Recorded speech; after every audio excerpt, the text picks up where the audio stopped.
रायगडमध्ये मुंबई गोवा राष्ट्रीय महामार्गाच्या चौपदरीकरणाच्या कामाला सुरुवात होऊन तब्बल 13 वर्षांहून अधिक काळ लोटलाय. मात्र अद्यापही महामार्गाचे काम पूर्ण झालेले नाही. याच पार्श्वभूमीवर महामार्गाच्या प्रलंबित कामांचा आढावा घेण्यासाठी राष्ट्रवादी काँग्रेस पक्षाचे प्रदेशाध्यक्ष आणि खासदार सुनील तटकरे तसेच महिला व बालविकास मंत्री आदिती तटकरे यांच्या उपस्थितीत NHAIच्या अधिकाऱ्यांसोबत बैठक घेण्यात आली. या बैठकीत पेवर ब्लॉक, फ्लायओव्हर, बायपास आणि सर्व्हिस रोडसह विविध प्रलंबित कामांवर चर्चा करण्यात आली. पेवर ब्लॉक बसविण्याच्या कामाला होत असलेल्या विलंबावरून मंत्री आदिती तटकरे यांनी अधिकाऱ्यांवर नाराजी व्यक्त करत कामाला वेग देण्याचे निर्देश दिले.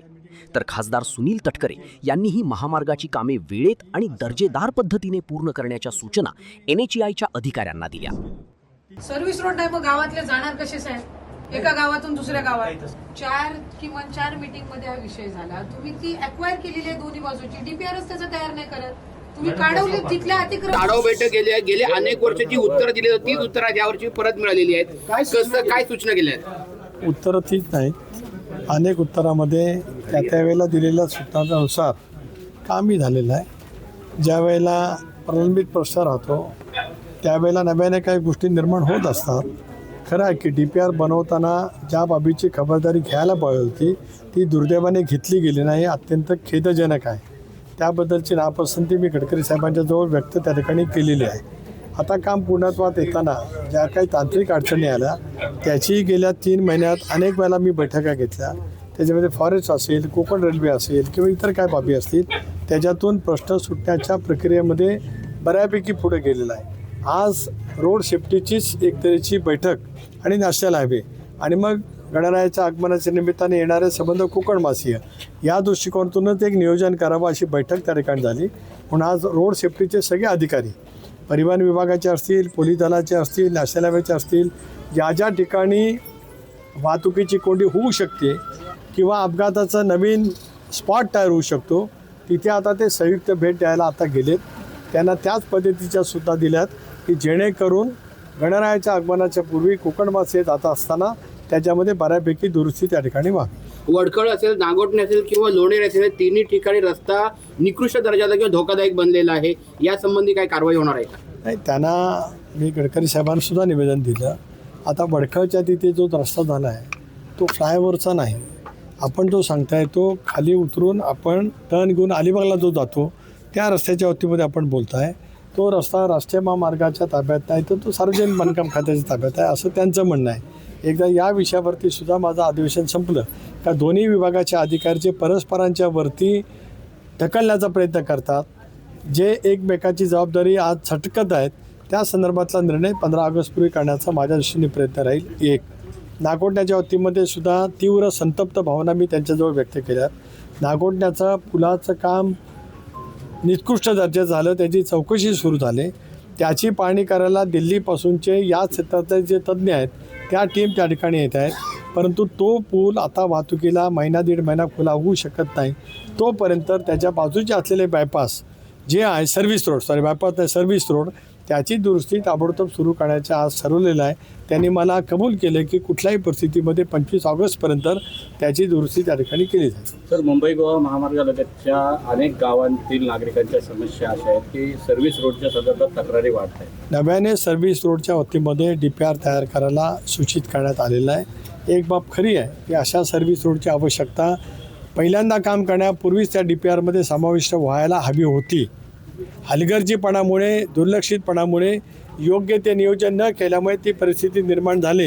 याच्यात दुमत असं काय कारण आहे. त्याचा दोष नॅशनल हायवेच्या अथॉरिटीवरती नक्की त्या ठिकाणी जातो.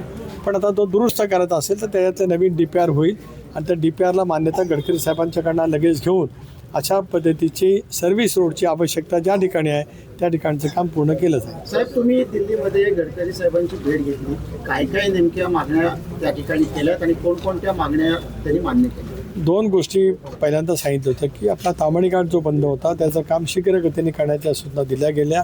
त्या पद्धतीने युद्ध पातळीवरती ताम्हाणी घाटाच्या दुरुस्तीचं काम झालं आणि आता ताम्हाणी घाट वाहतुकीला सुरू झाला एक भाग. दुसरा, त्याच ठिकाणी 10 किलोमीटर लांबीचा टनेल होऊ शकतो. त्यांना मी तसा प्रस्तावही दाखवला गडकरी साहेबांनी तात्काळ सूचना दिल्या की त्याचा DPR बनवून पाठवावा. आता तो DPR पाऊस चालू असताना कशामध्ये बनवता येईल तो प्रयत्न होईल, कारण तो 10 किलोमीटर लांबीचा बोगदा होईल, रस्त्याची लांबी कमी होईल आणि एक सुरक्षित प्रवास होऊ शकतो. मला असं वाटतं की DPR बनवून गेला की त्याला तात्काळ त्याची मान्यता मिळेल. तिसरा महत्त्वाचा मुद्दा ज्याची आज आपण चर्चा केली, एक टोल. टोलच्या संदर्भामध्ये त्यांनी स्पष्टपणाचं सांगितलं की सुकळीचे तिथला टोल आहे ते काय सुरू होणार नाही. पण मी त्यांच्या हेही निदर्शन आणून दिलं की खारपाड्याच्या तिथला जो टोल सुरू झाला आहे, खारपाड्यापासून पोलिटीपर्यंतच्या हद्दीमध्ये सुद्धा आज रस्ता वाहतुकीला योग्य नाही आहे. खरं तर 95% काम सुरू पूर्ण झाल्यावर टोल सुरू करता येतो असं नॅशनल हायवेच्या पद्धतीमध्ये आहे. पण तेवढं काम सुरू नसल्यामुळे त्याही टोलच्या बाबतीमध्ये पुनर्विचार करावा. दुसरा महत्त्वाचा मुद्दा मांडला की 7 किलोमीटरमध्ये टोल असावेत. इथे 42 किलोमीटरच्या अंतरामध्ये टोल बसवला गेला आहे. ज्या अधिकाऱ्याने आता सांगितलं त्यांनी दुटप्पी भूमिका मांडली, कारण पहिला टप्पा पळसपा ते इंदापूर होता. त्यांनी सोयीसाठी 2 टप्पे केले, पळसपा ते कासू आणि कासू ते इंदापूर. हे सुद्धा आमच्यावरती लादलं गेलेलं आहे. त्याच्यामुळे त्या बाबतीमध्ये सुकळीचा टोल हा कधी सुरू होऊ नये अशी स्वच्छपणाची भूमिका मी मांडली. गडकरी साहेबांनी मला हे आश्वस्त केलं आहे, एक ते नवीन धोरण आणतायत, त्या धोरणामध्ये बऱ्यापैकी टोल कमी होऊ शकतात असं त्यांनी मला सांगितलेलं आहे. बघूया, आमच्या सर्वांचाच गडकरी साहेबांच्यावरती विश्वास आहे. संबंध देशात राष्ट्रीय महामार्गाचं जाळं कोणी जास्ती विणलं असेल तर मोदी साहेबांच्या नेतृत्वाखाली गडकरी साहेबांनी केलेलं आहे. बघूया त्याच्यातला काय मार्ग निघेल. इंदापूर आणि माणगाव या 2 बायपासची गणपतीपूर्वी नेमकी काय परिस्थिती आहे? त्यांनी आता सूचित केले, आपण त्या बैठकीला उपस्थित होतात, त्याच्यातलं पाहिलेली आहे. त्यामुळे शक्यतो बायपासचा एक मार्गिका ही नक्की माणगावच्या निजामपूरच्या पुलापासून सुरू होऊ शकेल. कळंबच्यापासूनच्या सुद्धा बायपासची पाहणी करायला आता ते जात आहेत. तिथेही त्याने ते सांगितलेलं की गर्ड टाकले त्याच्यानंतर 21 दिवस क्युरिंग लागतं, तेवढा कालावधी जाईल 15 सप्टेंबरपर्यंत.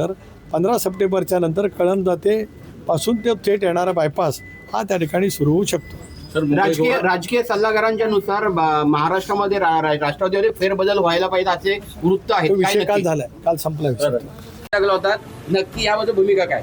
नाही, खरं तर दरवेळेला जिथं रस्त्याची दुरवस्था झालेली असते तिथं मधल्या कालावधीमध्ये नागोठण्याच्या परिसरामध्ये पेपर ब्लॉकचा वापर करण्यात आला होता.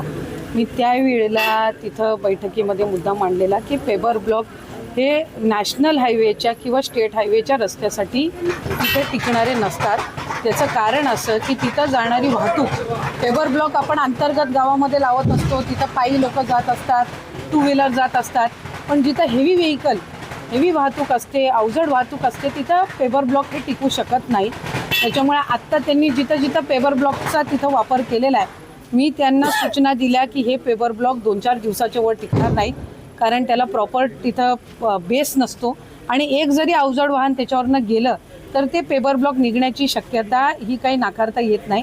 त्यामुळे त्यानुसार त्यांनी त्या रस्त्यामध्ये पेपर ब्लॉक वापरण्यापेक्षा, म्हणजे तिथं जिथं खड्डे आहेत ते बुजवण्यासाठी, त्याच्यापेक्षा नवीन टेक्नॉलॉजी जी आहे त्यांचं काही वेगळ्या पद्धतीचं त्याच्यामध्ये एक नवीन रॉ मटेरियल त्याच्यामध्ये येतं ज्याच्यातून खड्डे बुजवता येत असतात आणि ते पेपर ब्लॉकपेक्षा जास्ती प्रमाणामध्ये तिथं तग धरू शकेल. आणि पावसाळ्याच्या कालावधीमध्ये हा जो नाहकचा त्रास, खासकर नागोठण्याचा जो परिसर आहे तो असेल, सुकेळीच्या थोडा अलीकडचा असेल, कोलाडच्या इथला खाली झालेला रस्ता असेल, इथल्या ज्या परिसरामध्ये आहे तर तिथं साधारणपणे पेपर ब्लॉकचा वापर न करता त्यांनी ह्या नवीन मटेरियलचा वापर करून ते खड्डे बुजवण्यात यावे, जेणेकरून ते जास्ती प्रमाणामध्ये तिथं टिकू शकतील आणि वाहतूक ही त्या पट्ट्यातली जी खड्ड्याच्या रस्त्यामुळे तिथं त्रास नाहकचा नागरिकांना सगळ्यांनाच होतोय तो त्या ठिकाणी थांबला पाहिजे. या दृष्टिकोनातून त्यांनी ते काम करावं.